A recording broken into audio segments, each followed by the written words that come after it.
Hello મિત્રો, આજે આપણે પૂગી ગયા પ્રાચીન અને ઐતિહાસિક હનુમાનજીના મંદિર, જેને ડભોડિયા હનુમાનજી મંદિર તરીકે પણ ઓળખવામાં આવે છે.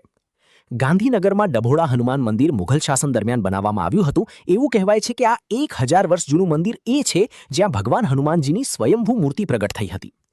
હેલો મિત્રો, આજે આપણે જોવા જઈએ છીએ પ્રાચીન અને ઐતિહાસિક હનુમાનજીના મંદિરે. એ આવ્યું છે ડભોડા. ડભોડા ગાંધીનગરથી લગભગ 15 કિલોમીટર દૂર આવ્યું છે. આ મંદિરને ડભોડિયા હનુમાનજી મંદિર તરીકે પણ ઓળખવામાં આવે છે. આપણે મયંકને લઈ લીધો જોડે અને પછી મેં કીધું, મયંક તું ગાડી ચલાવી લેને, હું બેસું પાછળ, કેમ કે હું વિડીયો ઉતારું પાછળ બેસીને.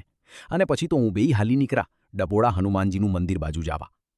આ મંદિરની હિસ્ટ્રી વિશે વાત કરું તો ડભોડા હનુમાનજીનું મંદિર મુઘલ શાસન હતું તે બનાવવામાં આવ્યું હતું. અને આ પવિત્ર સ્થળ સાથે ઘણી રસપ્રદ વાર્તાઓ જોડાયેલી છે. એવું કહેવાય છે કે આ 1000 વર્ષ જૂનું મંદિર છે જ્યાં ભગવાન હનુમાનજીની સ્વયંભૂ મૂર્તિ પ્રગટ થઈ હતી.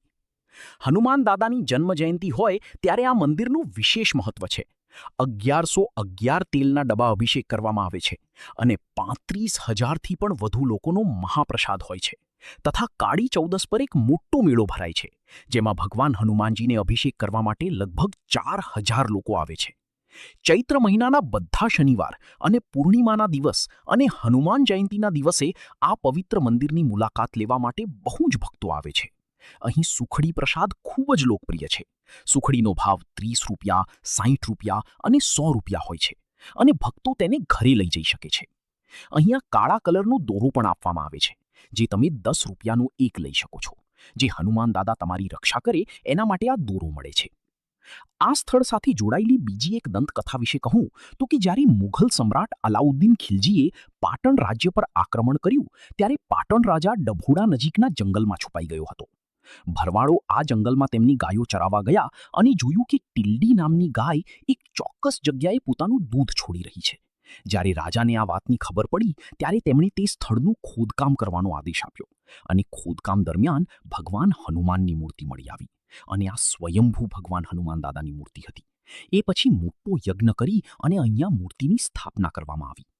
2 વાર ફરીથી બનાવવામાં અને નવીનીકરણ કરાયેલ પ્રાચીન હનુમાનજી મંદિર આસપાસના વિસ્તારમાં એક મુખ્ય આકર્ષણ તરીકે ઊભું છે. દરેકની દરેક ઈચ્છા પૂર્ણ કરવા માટે લોકો ડભોડિયા હનુમાનને વ્રત કરે છે અને ઈચ્છિત પરિણામ મેળવે છે. ત્યારબાદ તેમની પ્રતિજ્ઞા પૂર્ણ થયા પછી તેઓ ચોક્કસપણે અહીં દર્શન માટે આવે છે. ગાંધીનગરમાં ડભોડા હનુમાન મંદિર સવારે 7 વાગ્યે ખુલે છે અને સાંજે 7:30 વાગ્યે બંધ થાય છે. જો તમે આડા દિવસે જાઓ તો દર્શન તરત થઈ જશે, વાર નહીં લાગે. પણ જો હનુમાન જયંતી હોય કે શનિવારે જાઓ કે તમે મંગળવારે જાઓ તો પણ ભીડ વધારે હશે, તો પછી દર્શન કરવામાં થોડીક વાર લાગશે. જો આપણે પહોંચી ગયા મંદિરે અને તમે જોઈ શકો છો કેટલું અદ્ભુત મંદિર છે. અત્યારે હવે પહેલાં કરતાં મંદિર રિનોવેશન કર્યું છે. લોકવાયકા પ્રમાણે અંગ્રેજોના સમયમાં અહીંથી ટ્રેન પસાર થતી હતી. કોઈ કારણોસર ટ્રેન ખોટવાઈ જતા અથાગ પ્રયાસો બાદ પણ ટ્રેન શરૂ થઈ ન હતી. ગ્રામજનોએ આ મામલે અંગ્રેજોને હનુમાનજી દાદાની એક તીલનો ડબ્બુ ચડાવવાની બાધા રાખવાની સલાહ આપી હતી. ટ્રેન શરૂ કરવામાં નિષ્ફળ અંગ્રેજોએ આખરે આ વાતનો સ્વીકાર કર્યો અને આ બાધા રાખ્યા પછી ટ્રેન શરૂ થઈ હતી. ત્યારથી દર કાળી ચૌદસે અંગ્રેજો ડભોડિયા હનુમાનજી દાદાના મંદિરે તીલનો અભિષેક કરતા હતા. તમે કદાચ નોટિસ કર્યો હોય કે નહીં, જુઓ કે પિલર ઉપર રામ રામ રામ લખેલું છે. અહીંયા ભાઈઓ અને બહેનોને અલગ અલગ લાઇનમાં ઊભું રહેવાનું છે અને અલગ અલગ દરવાજેથી જવાનું છે. આપણે આજે સોમવારે ગયા હતા એટલે વાંધો ના આવ્યો, ભીડ હતી નહીં અને તરત જ વારો આવી ગયો. અને તમે જોઈ શકો છો હનુમાન દાદાની મૂર્તિ કેટલી અદ્ભુત લાગે છે. મંદિરે જાઓ અને આટલી ભીડ જ ન હોય એવું તો બને નહીં, પણ આજે સારું હતું કે ભીડ હતી નહીં એટલે આપણે ફાવી ગયા. ડભોડા હનુમાનજી મંદિર ટ્રસ્ટ જણાવે છે કે સૌથી વધુ તેલનો અભિષેક થતો હોય તેવું ડભોડિયા હનુમાનજી મંદિર રાજ્યનું પ્રથમ મંદિર છે.